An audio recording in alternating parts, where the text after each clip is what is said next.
घर का बंटवारा। अरे विनोद, तूने हलवाई को सारा सामान तो दे दिया है ना? अक्षय की शादी में कोई कमी नहीं रहनी चाहिए। आखिर सबसे छोटा भाई है तुम सबका।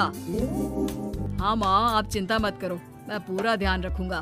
मंगल बेटा, तूने तो कहा था कि फूल का ऑर्डर दे दिया है, यहाँ तो फूल पहुँचे ही नहीं। अब क्या बहू की विदाई के बाद फूल आएंगे? माँ, मैंने अभी बात की है फूल वाले से, वो रास्ते में ही है। आप किशोर भैया से क्यों नहीं कहती कुछ करने को? किशोर पहले ही मेरे बताए काम कर रहा है।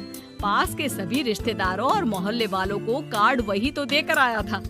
रिसेप्शन के लिए हॉल भी उसी ने बुक किया था। टेंट कुर्सी वालों को भी तो वही देख रहा है। पर कई मोहल्ले वाले तो हमारे भरे पूरे परिवार से जलते भी हैं। उन्हें बुलाने की क्या जरूरत थी?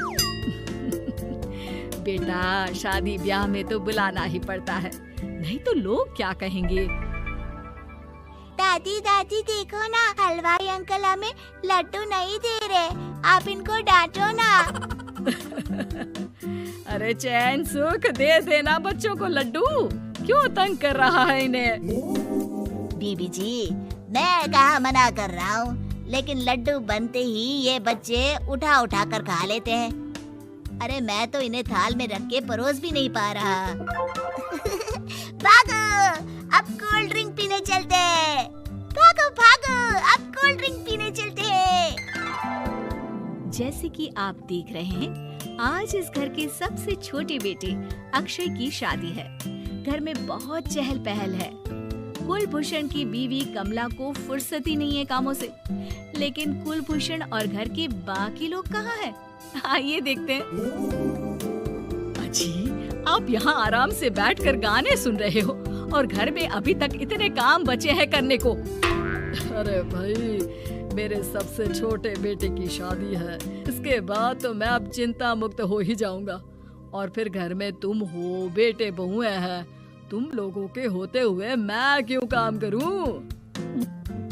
मैं तो शान से बेटे की शादी में जाऊंगा तैयार होकर। अरे ठीक है, अब आप आराम ही कीजिए। एक बार अभिषेक की बीवी आ जाए, फिर मैं भी आराम करूंगी और मेरी चारों बहुएं पूरे घर की जिम्मेदारियां संभाल लेगी। इतना कहकर कमला वापस अपने काम में लग जाती है। बेटा भी, तू अब तक तैयार नहीं हुआ? किससे बात कर रहा है फोन पर? तैयार कैसे हूँ? सैलून जाने से तो आपने मना किया है, क्योंकि मुझे हल्दी लग चुकी है। भाभीयों को देखो, सुबह से पार्लर में है। अक्षय की शादी हो जाती है और नंदिता बहू बनकर घर आ जाती है, लेकिन इस घर की खुशियों को मानो किसी की नजर लग गई थी। नंदिता के आने के बाद आए दिन घर की शांति भंग होती रहती। अपने माँ बाप की इकलौती बेटी को इतने बड़े परिवार की जिम्मेदारियाँ कहाँ संभालनी थी। अभी देखो ना, मेरे हाथों की मेहंदी भी अभी नहीं उतरी है और तुम्हारी मम्मी ने मुझे घर के कामों में लगा दिया। मैंने सोचा था कि घर की सबसे छोटी बहू होने के कारण मुझे सब पलकों पर बिठा के रखेंगे, पर यहाँ तो पलक झपकने की भी फुर्सत नहीं मिलती। देखो नंदू, शादी के पहले ही मेरे घर वालों ने तुम्हें और तुम्हारे पेरेंट्स को बता दिया था कि मैं जॉइंट फैमिली में रहता हूँ, तो फिर अब ये शिकायत क्यों? और फिर तुमसे पहले मेरी भाभी भी तो आई थी शादी करके, उन्होंने तो कभी कुछ नहीं कहा।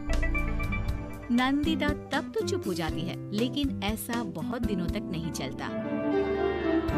अरे नंदिता, माँ बाबूजी की दवाई का टाइम हो गया है, उन्हें दवाई दिलाओ और उसके बाद सबके लिए नाश्ता बना देना। पर भाभी, मैं तो अभी अपना फेवरेट सीरियल देख रही हूँ। प्लीज मेरी जगह आप कर लो ना ये काम। ठीक है, मैं तेरी जगह माँ बाबूजी को दवाई दे आती हूँ और नाश्ता बना लेती हूँ। तू मेरी जगह पूरे घर की डस्टिंग करके 5 बच्चों को स्कूल के लिए तैयार करके भेज देना और दोपहर का खाना बनाने के बाद कपड़े धोकर सुखा देना। उसके बाद हम दोनों मिलकर बाजार जाकर सब्जी ले आएंगे, फिर डिनर की तैयारी कर लेंगे और उसके बाद बस भाभी, मैं माँ बाबूजी को दवाई देकर सबके लिए नाश्ता बना देती हूँ। हे भगवान, ये कहाँ लाकर फंसा दिया मुझे। मेरे घर में तो गिनती की 8 रोटियाँ और 2 सब्जी बनती थी और नाश्ता निपट जाता था। यहाँ तो रोटियों का ढेर और सब्जियाँ बड़े बड़े पतीलों में बनानी पड़ती है। नाश्ता बनते बनते लंच का टाइम हो जाता है और लंच बनते बनते डिनर का। अभी मुझ में तुम्हारे पूरे परिवार का नखरा उठाने की और ताकत नहीं बची। मैं ऐसे नहीं रह सकती। अरे तो क्या चाहती हो तुम? मुझे अलग रहना है बस। तो ठीक है, हम कल ही शिफ्ट हो जाएंगे किराए के घर में। इतना बड़ा घर होते हुए हम किराए पे क्यों रहेंगे? ना जी ना, घर में ही दीवार खड़ी करो अपने हिस्से के आगे। घर के साथ साथ घर की खुशियों में भी दीवार खींच जाती है। ऐसे ही कई महीने बीत जाते हैं और नंदिता माँ बन जाती है। बच्चे के आने से अभिषेक के कंधों पर खर्चों का बोझ आ पड़ता है। अभिषेक का बोझ कम करने के लिए नंदिता भी पार्ट टाइम जॉब कर लेती है, लेकिन इससे उसके सर पर नौकरी, घर और बच्चे की जिम्मेदारी बढ़ जाती है। नंदिता, ये क्या है? तुमने घर भी ठीक से साफ नहीं किया, ना ही मेरे कपड़े धुले हैं। चिंटू के बाल भी कटवाने जाना था, देखो उसके बाल कितने बढ़ गए हैं। अरे करती क्या हो पूरा दिन तुम? मैं करती क्या हूँ?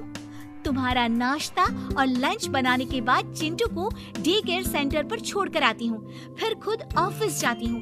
पूरा दिन काम करके आने के बाद बिना आराम किए बाजार से सब्जियाँ लेकर आती हूँ, घर आकर खाना बनाती हूँ, चिंटू को देखती हूँ और क्या करूँ मैं? तो किसने कहा था अपने सर पर इतने काम लेने को? मत जाओ ऑफिस। ऑफिस जाए बिना घर के खर्चे कहाँ से पूरे होंगे? चिंटू की डे केयर का खर्च, उसके लिए बेबी फूड का खर्च, प्रेस वाले का खर्च, ये सब तुम्हारी सैलरी से होता नहीं है। अगर परिवार से अलग नहीं होती तो इतनी मुसीबतें नहीं उठानी पड़ती तुम्हें। तुम्हें परिवार के साथ मिलकर काम करने में दिक्कत थी, लेकिन काम तो अब भी बहुत है तुम्हारे सर पर। चिंटू को भी डे केयर भेजने की जरूरत नहीं पड़ती। उसको गोद में खिलाने के लिए दादा दादी और घर के सभी बड़े होते। उसके साथ खेलने के लिए उसके भाई बहन भी होते। मेरे तीनों बड़े भाइयों के बच्चे भी बड़े हुए हैं, लेकिन बिना महंगा बेबी फूड खाए, क्योंकि मेरी माँ और भाभियाँ बहुत अच्छे से जानती है कि बच्चे को क्या खिलाना चाहिए। बिजली के बिल जैसे खर्चे भी सब मिलकर बांट लेते थे, लेकिन तुम्हें तो सबसे अलग रहने में ही मजा आता है। तो अब शिकायत क्यों करती हो? बस करो अभिषेक, बस करो। मैं मानती हूँ कि मैं गलत थी। मेरे एक गलत फैसले ने हमें बिल्कुल अकेला कर दिया है सबसे। एक घर में होते हुए भी हम बाकी परिवार से अजनबियों की तरह रह रहे हैं। अभिषेक और नंदिता की सारी बातें घर के बाकी लोगों को सुनाई दे रही थी। तभी कमला बोल पड़ती है। अरे नंदिता बहू, किसने कहा कि तुम अकेले हो? तुम्हारा इतना भरा पूरा परिवार है ना तुम्हारे साथ। हम तो बस ये चाहते थे कि तुम अपनी गलती समझ जाओ। अगर हम तुम्हें समझाते तो शायद तुम ना समझती, लेकिन अपनी गलती का एहसास तुम्हें खुद हो गया है, तो अब तुम समझ चुकी हो परिवार में एक साथ रहने का मोल क्या होता है। मम्मी जी, मुझे माफ कर दीजिए, अब ऐसा दोबारा कभी नहीं होगा। अरे माफी बाद में, पहले मेरा पोता जरा मेरी गोद में तो दे, और तू जाकर सबके लिए चाय बना ला।